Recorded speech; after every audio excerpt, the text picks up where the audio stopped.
지금 우리 하나님 말씀 보시겠습니다. 요한복음 11장 25절로 26절 말씀입니다. 하나님의 말씀은 요한복음 11장 25절로 26절 말씀인데요.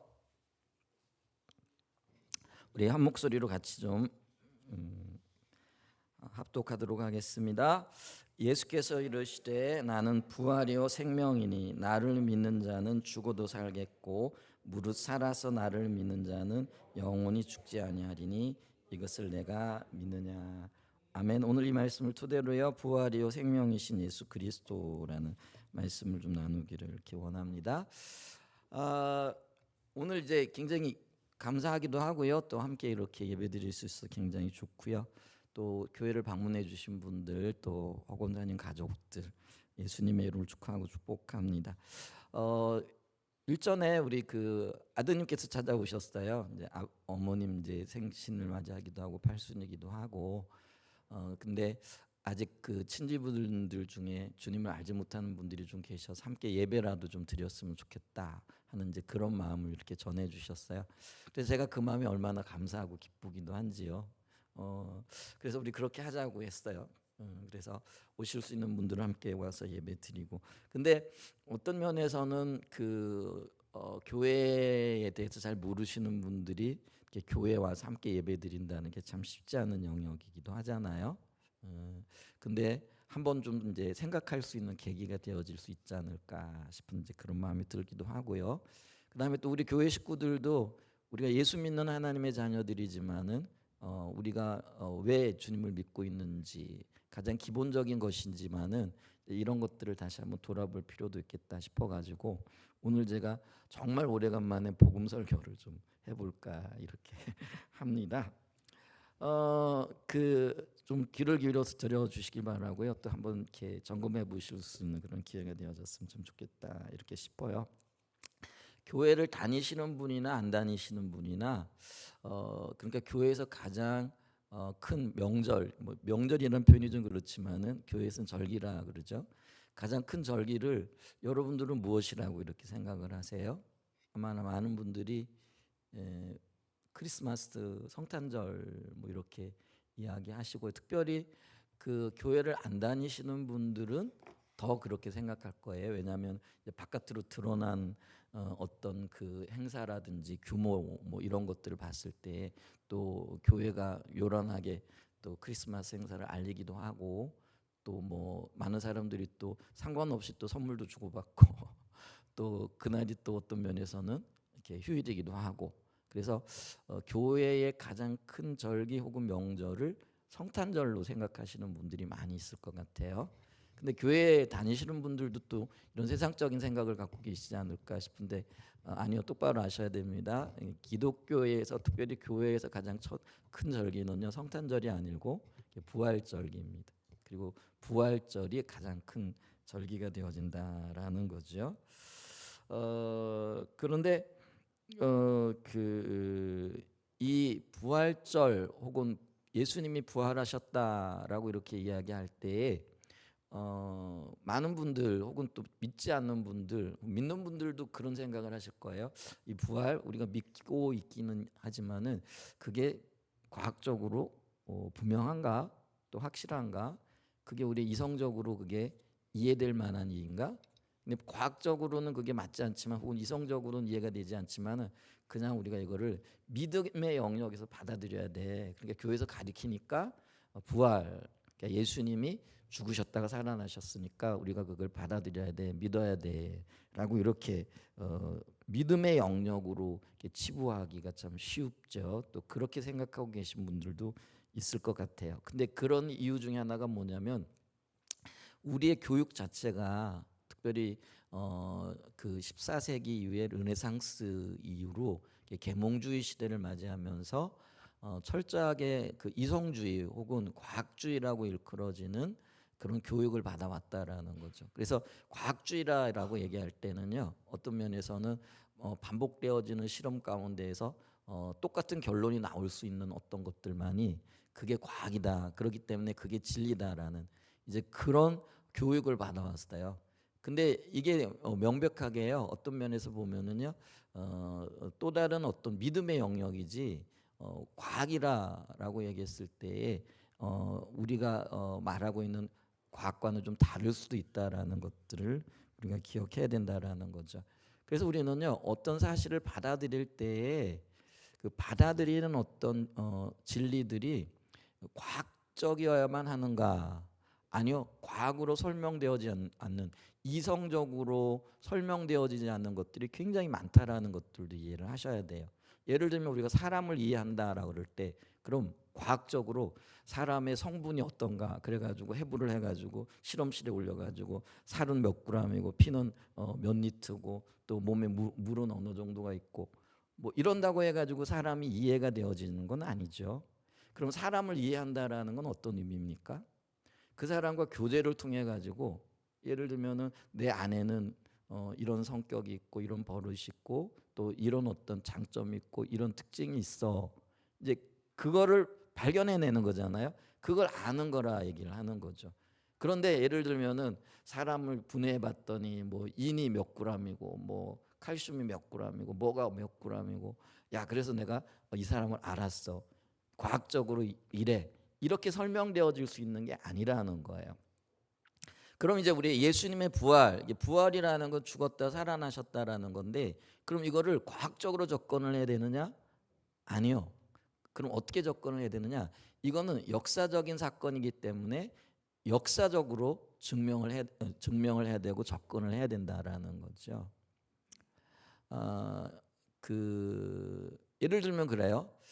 우리가 이순신 장군의 존재를 알고 다 믿고 있죠. 근데 보신 적이 있으세요? 없어요. 그러면은 그 이순신의 어떤 존재를 과학적으로 증명해낼 수 있을까요? 세종대왕은 어떤가요? 아니면 여러분들이 좋아하는 어떤 위인들은 어떤가요? 그분들의 정말로 살았는지 우리 보지도 않았고 또 어떤 면에서는요 우리가 뭐 과학적으로 증명할 수 있는 게 아무것도 없잖아요. 근데 우리는 그분들의 존재 혹은 그분들이 이 땅에서 어떤 업적을 이룬 것들에 대해서 단 하나도 의심하지 않고 다 받아들이잖아요. 요즘 그 왕과 사는 남자가 굉장히 유행이었다면서요. 저는 안타깝게도 그 영화를 못 봤습니다.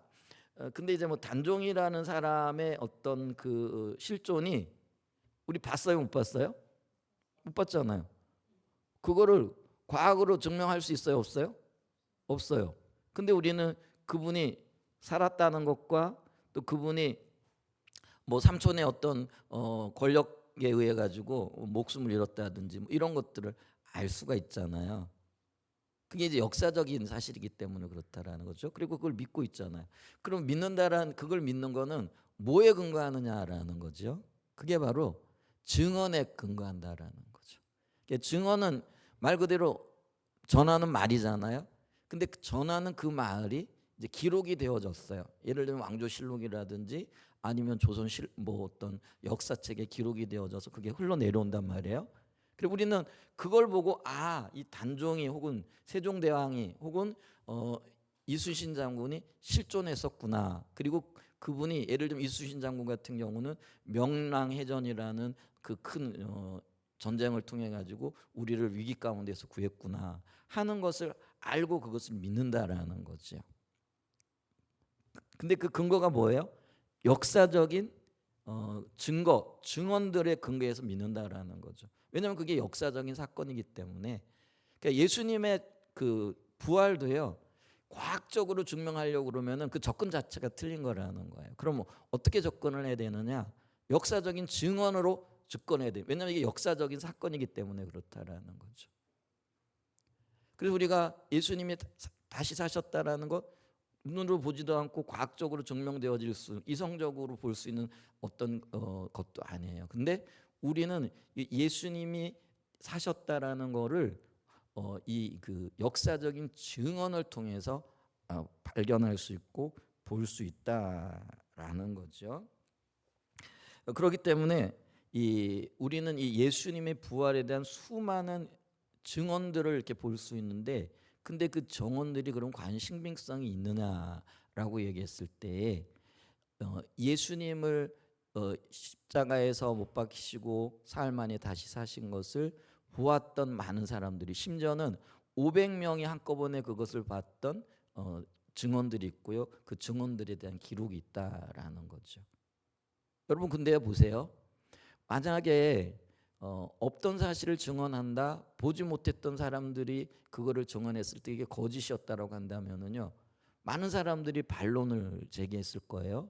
그런 일은 없었다라고. 그런데 실제로 보았던 사람들이 있었기 때문에 그 본 사람들의 증언이 너무나 강력했어요. 그래서 그것을 믿지 않을 수 없는, 그래서 그 믿음의 결과가 어떻게 나타났느냐면은요, 많은 사람들의 삶의 변화로 나타났다라는 거죠. 그리고 교회가 오늘날까지 존재하고 존속할 수 있는 유일한 이유가요, 여러분, 진리에 그리고 진실에 기초했기 때문에 그 일이 가능하다라는 거예요. 여러분 한번 생각을 해보세요. 거짓말을 가지고 그 거짓말에 자기의 생명을 걸 사람이 있겠느냐라는 거예요.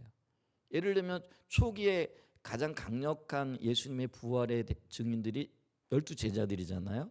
근데 그 12제자들이 어딜 가든지 예수님은 다시 사셨다라고 증언을 합니다. 그런데 그 증언 때문에 자기들이 다 십자가에 못 박혀 죽어요.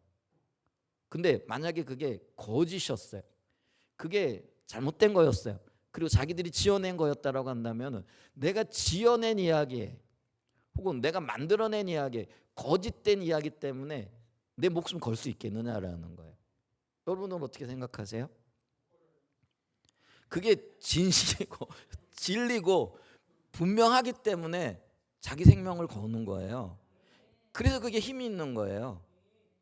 그래서 수많은 사람들이 그 예수님이 다시 사셨다라는 것들을 받아들이게 되어졌고요. 그 증언의 힘이 오늘날까지 여기까지 오게 되어졌다라는 거예요. 그래서 초대교회는요, 이 부활의 증언을 토대로 뭐라고 얘기를 하느냐면은, 이 부활하신 주님이 세상의 주인이다라고 이렇게 고백하게 되어졌다라는 거죠.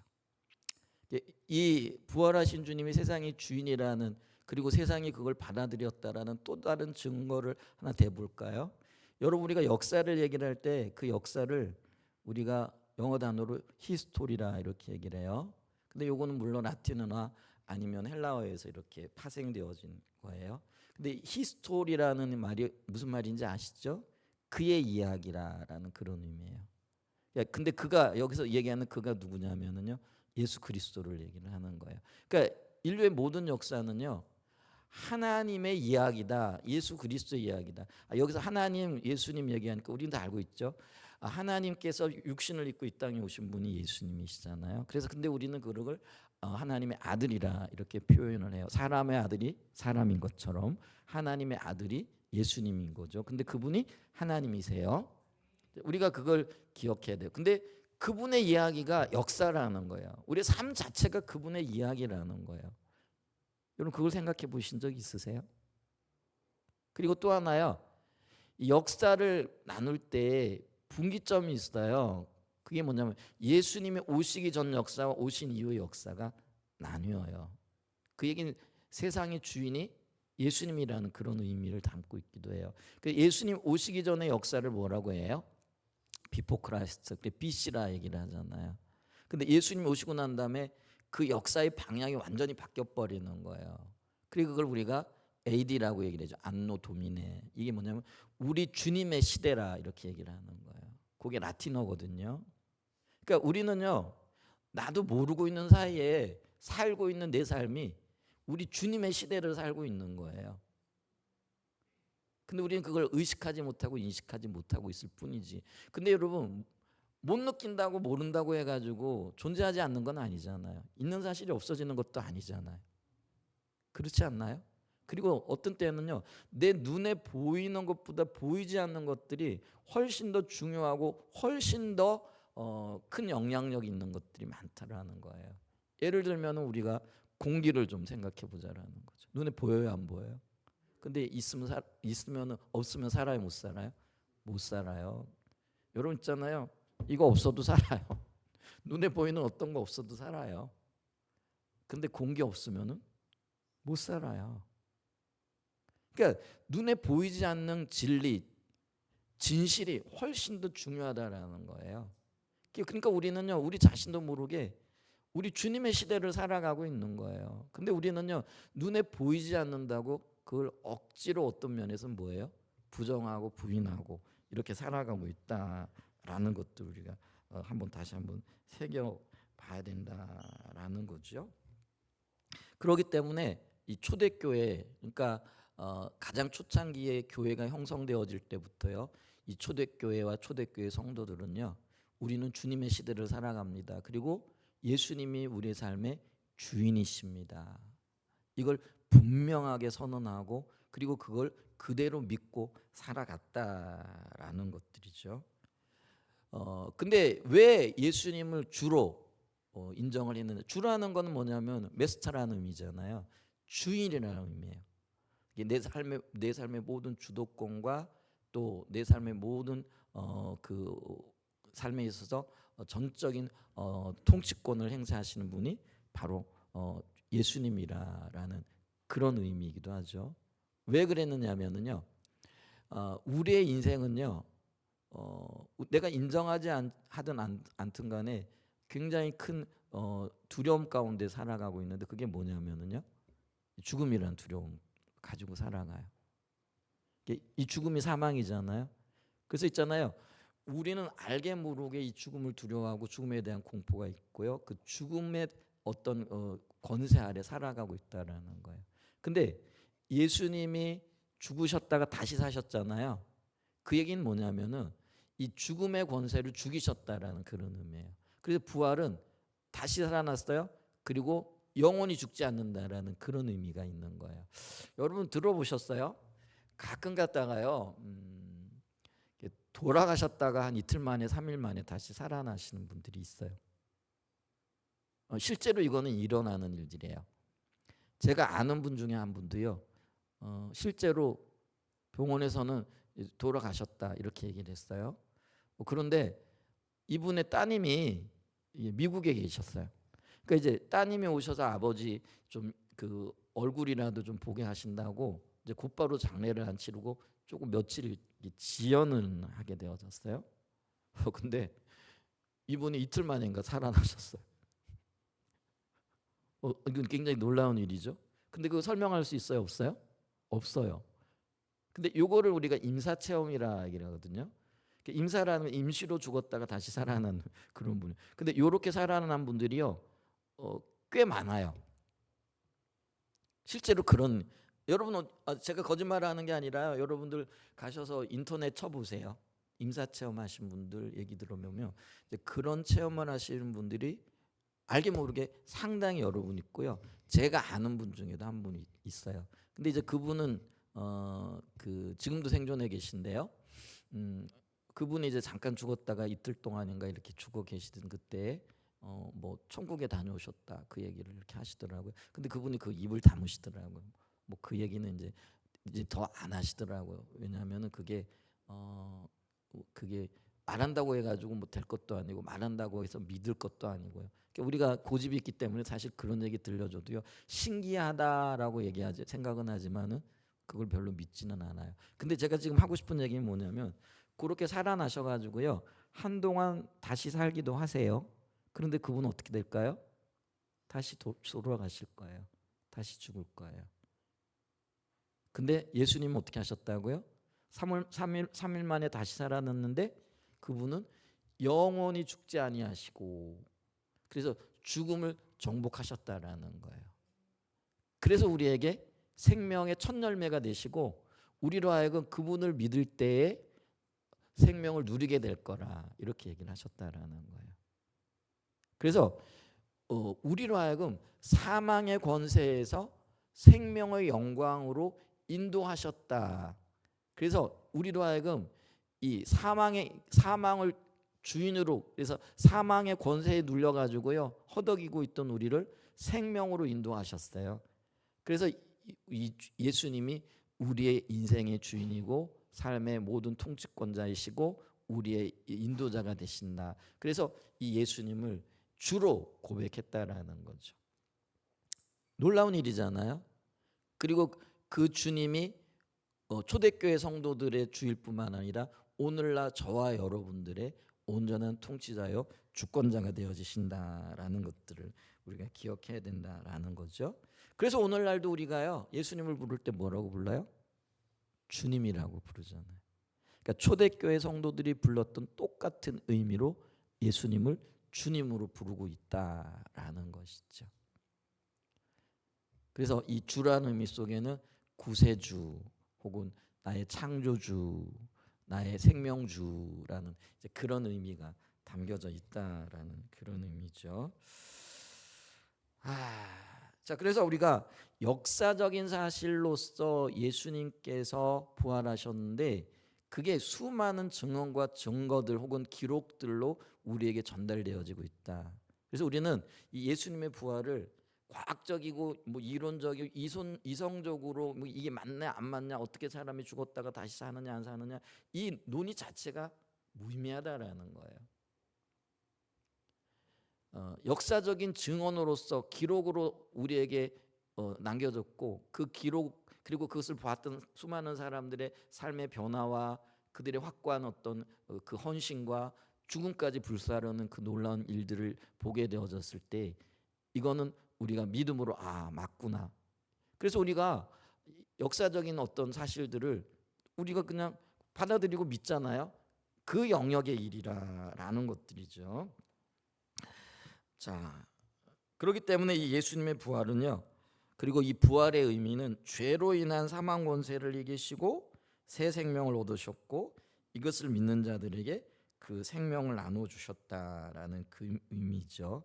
이제 그래서 우리가 기억해야 될 거는 우리가 죄 아래 있었던 자들이라는 거죠.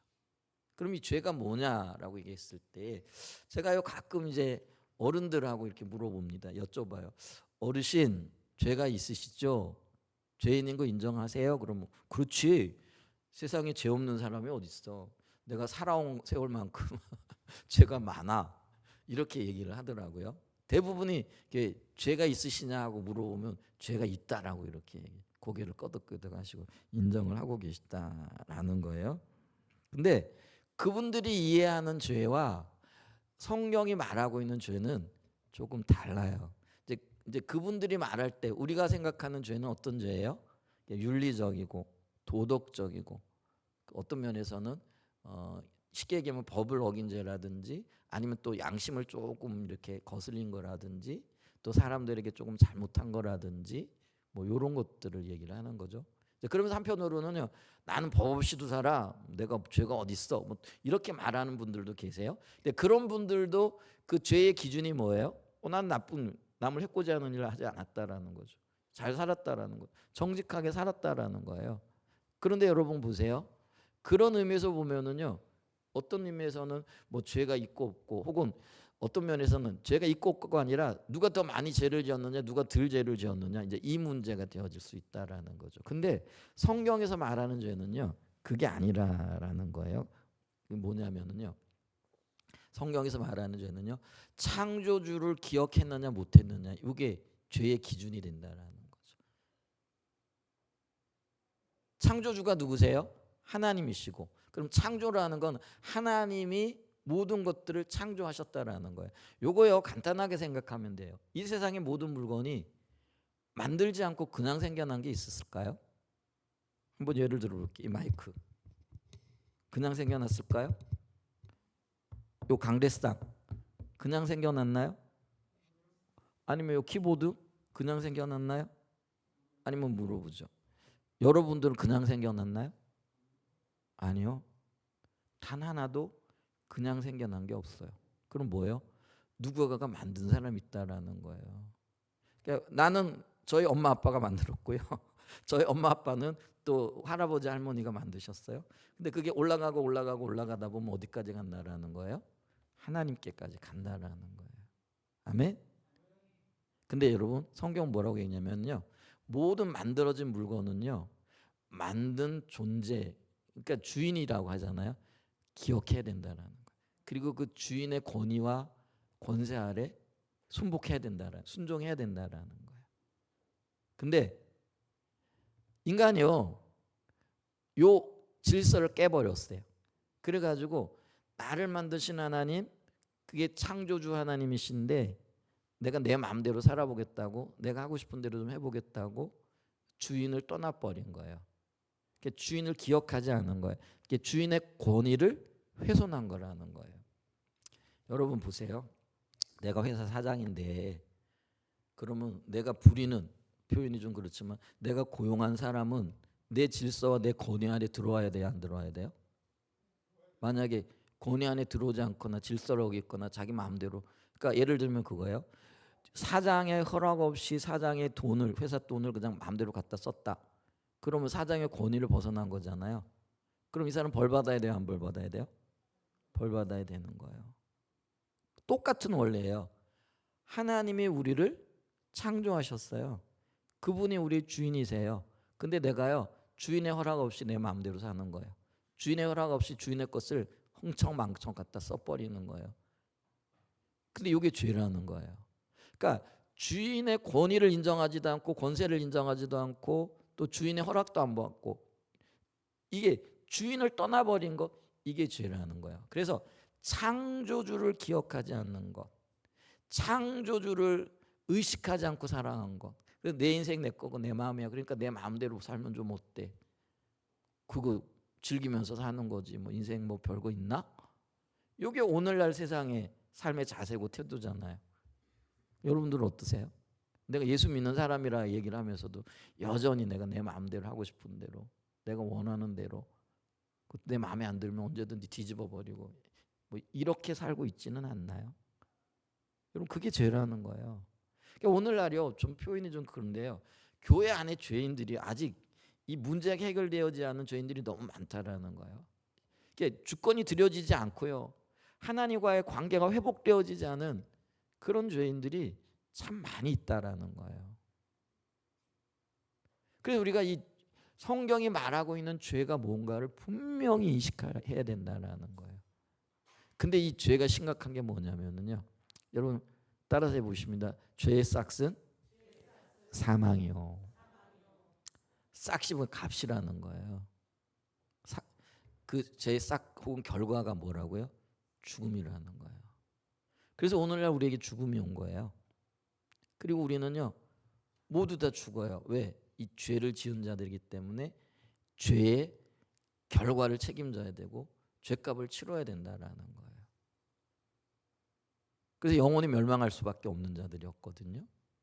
근데 놀랍게도요, 예수님이 나를 대신해서 이 죄값을 치러 주셨고요, 그리고 그 죄값을 치렀다라는 그거를 만천하에 선포하시기 위하여 다시 살아나셔 버린 거예요. 그러니까 이제는 더 이상 죄가 우리의 올무가 될 수 없고요, 우리를 옥죄매일 수 없는 그것들이 되어졌다라는 거죠. 그렇기 때문에요, 우리가 이 부활하신 예수님을 믿는다, 그 부활하신 예수님을 우리의 삶의 주로 받아들인다라는 것은요, 이 사망 권세가 깨어지고 내가 새로운 생명을 얻은 자요, 새 창조주의 그 창조주 되신 하나님과의 새로운 관계를 맺게 되어졌다라는 것을 의미한다라는 거죠. 그래서 이게 놀라운 사건이 되어진다라는 거죠. 그래서 우리가요, 이 기억해야 될 게 있는데, 그게 뭐냐면은요, 그럼 왜 이런 일이 일어났는가라는 거죠. 근데 그게 다름이 아니라 우리를 향하신 하나님의 사랑이라는 거죠. 자, 하나님께서요, 우리를 원래 창조하셨을 때 의도가 있어요. 그 의도가 뭐냐면은요, 하나님께서는 하나님과의 친밀한 가족, 교제를 나누 가족으로 우리를 계획하시고 기획하셨단 말이에요. 이제 그런 계획을 가지고 우리를 만드셨다라는 거예요. 근데 우리가 범죄했다 그랬잖아요. 하나님을 기억하지도 않고 창조주도 의도도 생각하지도 않고 자기 마음대로 자기 뜻대로, 이게 죄라 그랬잖아요. 근데 이렇게 떠나가 버렸을 때 그럼에도 불구하고 하나님 우리를 여전히 가족으로 생각을 하시는 거예요.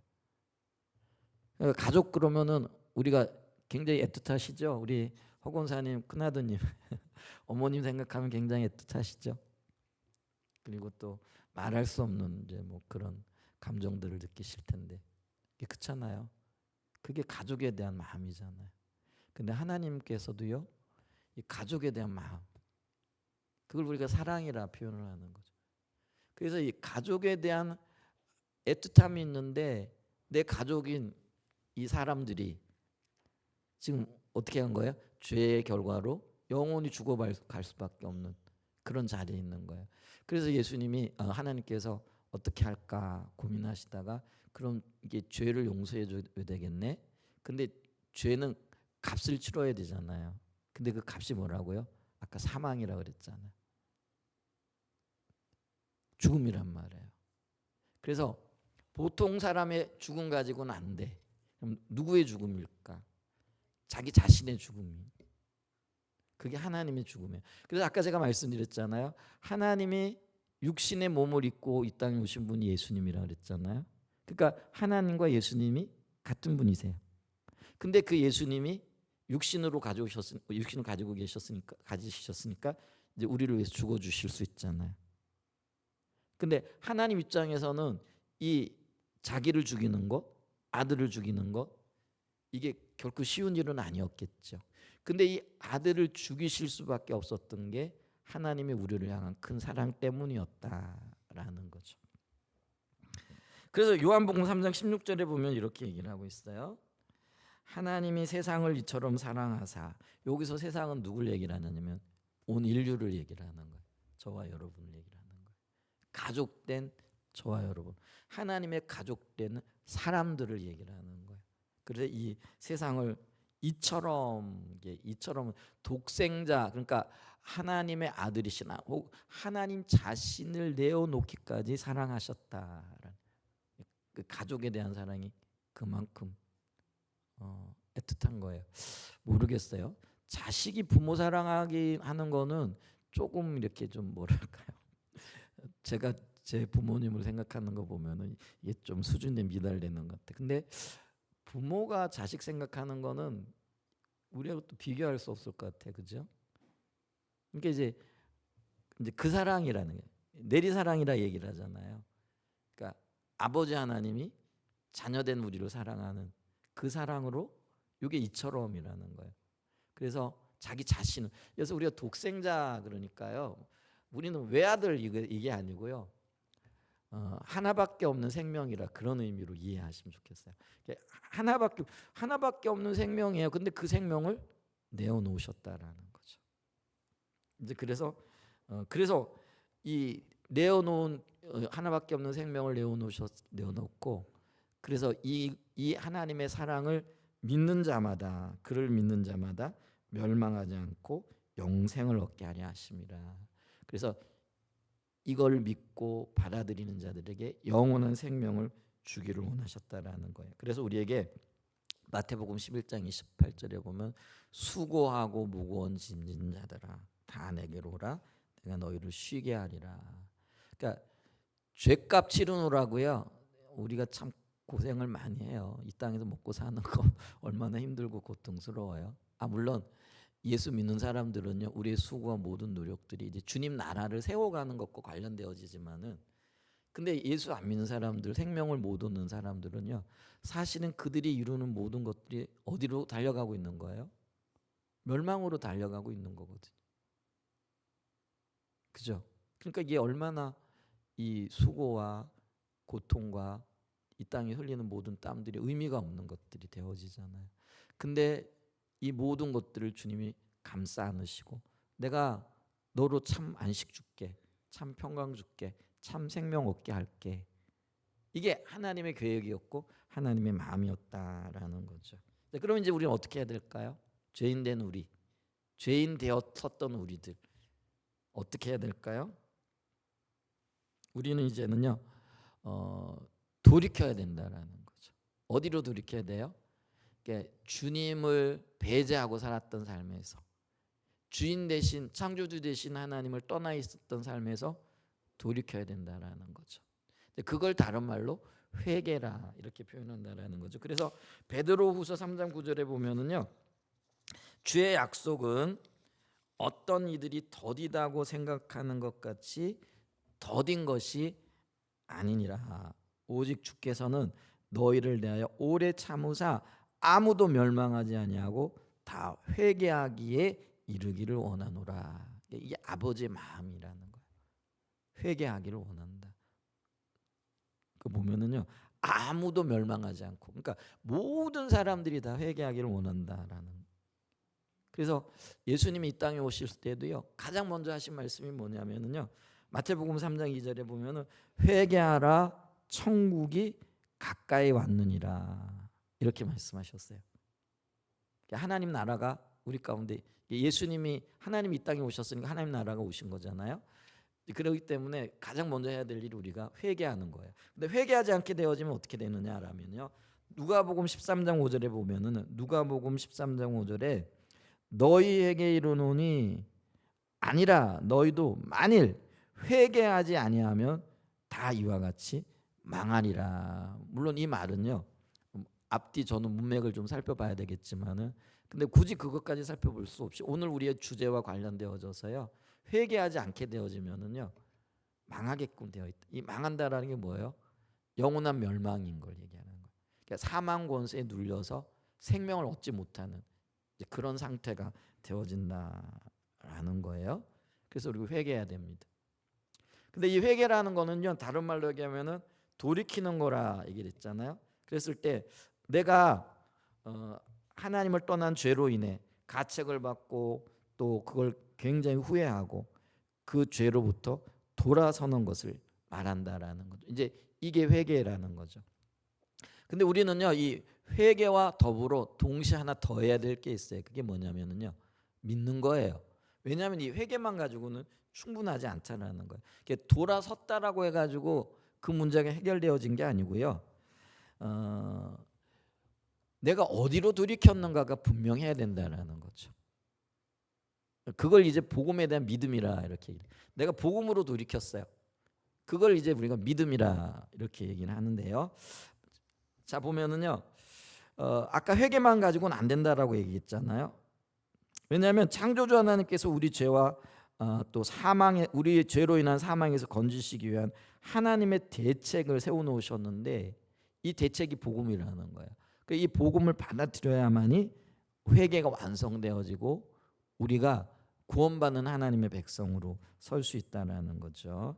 자, 그래서 마가복음 그 1장 5절에 보게 되어지면은요, 마가복음 1장 5절에 보면은 이르시되, 마가복음 1장 5절이 그게 아닌 것 아니네. 제가 좀 1장 15절을 좀 보죠. 자, 1장 15절 이르시되 때가 찼고 하나님의 나라가 가까이 왔으니 회개하고 뭐예요? 복음을 믿으라. 그러니까 회개하고 난 다음에 뉘우치고 돌이키고 난 다음에 거기에 머무는 게 아니라 하나 더 해야 될 게, 한 걸음 더 나가야 될 게, 그게 뭐예요? 복음을 믿어야 돼요. 근데 복음이 뭐예요? 우리 죄를 위하여 세워놓으신 대책. 그게 뭐라고요? 예수님의 십자가에 못 박혀 죽으심이라는 거예요. 그리고 다시 살아나심이라는 거예요. 부활하심이라는 거죠. 이제 그걸 믿어야 된다는 거죠. 자, 다시 하나님의 대책이 뭐냐?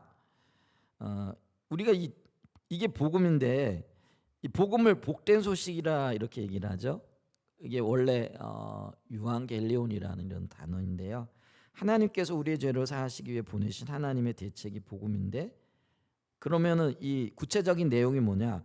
하나님께서 하나님의 아들이신 예수님을 우리에게 보내신 것이라는 거예요.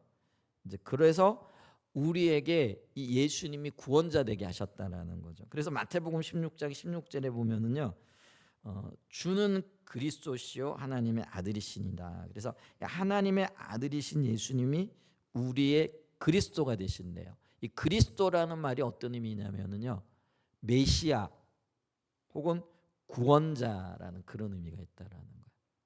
그래서 예수님은 우리의 구원자이신데 그분이 바로 하나님의 아들이시다라는 그런 의미가 되어진다. 이게 복음이에요.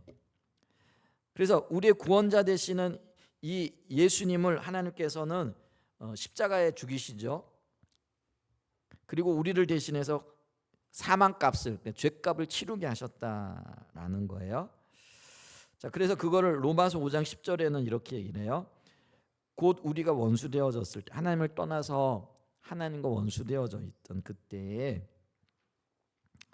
그의 아들의 죽으심으로 말미암아 하나님과 화목하게 되었은즉 화목하게 된 자로서는 더욱 그의 살아나심으로 말미암아 구원을 받을 것이니라. 그래서 예수님의 십자가의 그 죽으심으로 인하여 하나님과 우리 사이에 화해가 일어나고 우리에게 구원이 임했다라는 거죠. 자, 근데 여기서 우리가 더 나가야 되는 게, 왜냐면 십자가가 십자가 사건으로 끝나면은요 의미가 반감되어지죠. 근데 이 십자가의 사건이 부활과 연결되어질 때 우리에게 가장 강력한 구원의 역사가, 생명의 역사가 나타난다라는 거예요. 그래서 이 예수님이 십자가에 죽으시고, 죽으심은 우리 죄값 치르신 거예요. 근데 죄값 치르고 난 다음에 주님이 다시 살아나심, 다시 부활하심으로 사망 권세를, 죽음의 권세를 정복하게 되어지는 일이 일어났다라는 거죠. 자, 그래서 고린도전서 15장 3절과 4절을 보면은요 굉장히 중요한 말씀인데, 고린도전서 15장 3절과 4절에 보면 우리 같이 한번 한 목소리로 읽겠습니다. 시작. 내가 받은 것을 먼저 너에게 전하였느니 이는 성경대로 그리스도께서 우리 죄를 위하여 죽으시고 장사 지난 바 되셨다가 성경대로 사흘 만에 다시 살아나사. 십자가에 죽으신과 부활을 동시에 지금 말씀하고 계시잖아요. 이 말씀을 하시고 난 다음에 하나님은 우리에게 뭐라고 말씀하시느냐면요, 이 십자가의 죽으심 그리고 부활하심, 이게 굉장히 놀라운 소식이라는 거예요. 엄청난 사건이라는 거죠. 그래서 인류 역사에 가장 중요한 두 가지 사건이 있는데 그게 뭐냐면 십자가의 죽으심과 부활하심이에요. 여러분들이 인정하든 아니든 우리의 인류 역사가 여기에 다 기초하고 있다는 걸 기억하셔야 됩니다. 그래서 이 놀라운 소식을 믿으라, 그래야 너희가 구원을 얻으리라, 이렇게 선언하고 계시다라는 거예요. 그래서 사도행전 16장 31절 보세요. 사도행전 16장 31절에 보면은요 이렇게 얘기해요. 같이 한번 읽어보죠. 시작. 이르되 주 예수를 믿으라, 그리하면 너와 내 집이 구원을 받으리라. 자, 우리의 구원이 누구를 믿을 때 완성된다고요? 주 예수를. 근데 그 주 예수님께서 우리를 해주신 일이 뭐예요? 우리 죄를 대신하여 십자가에 못 박혀 죽으심으로 죄값 치러 주시고, 근데 죽으셨을 뿐만 아니라 다시 살아나, 이걸 부활 사건이라 그랬어요. 근데 이 부활은 이론, 과학 이게 아니라는 거예요. 역사적인 사건이기 때문에 역사적으로 접근을 해야 되는데 수많은 증언들이 있다라는 거예요.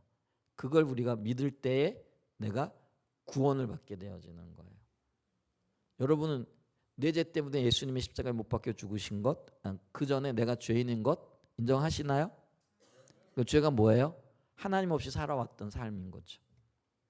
근데 그걸 인정하는 것, 그것이 죄라는 것을 인정하는 것. 그래서 내가 이제 주님을 믿는 자리로 돌이켜야 되는 거죠.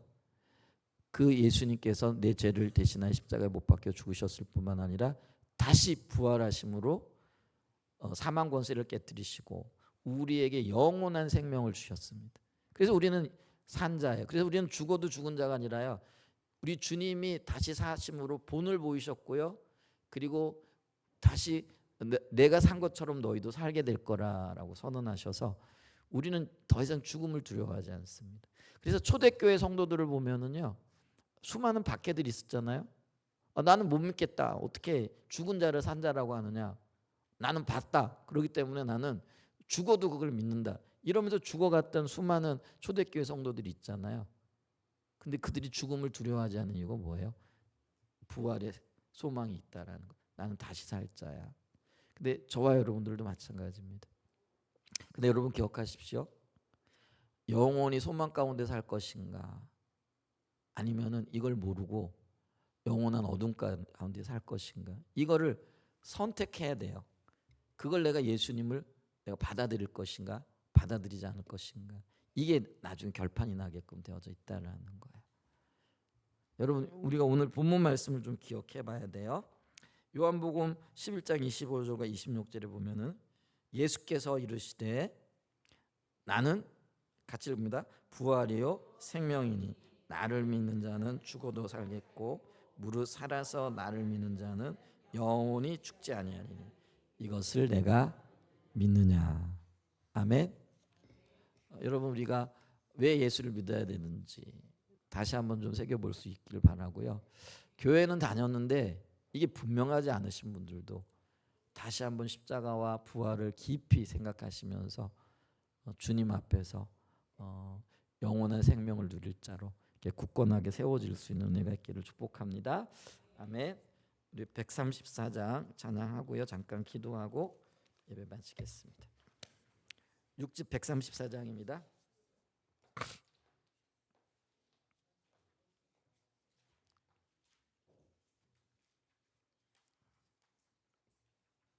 오늘 허건사님 이쁜 옷 입으셨네요.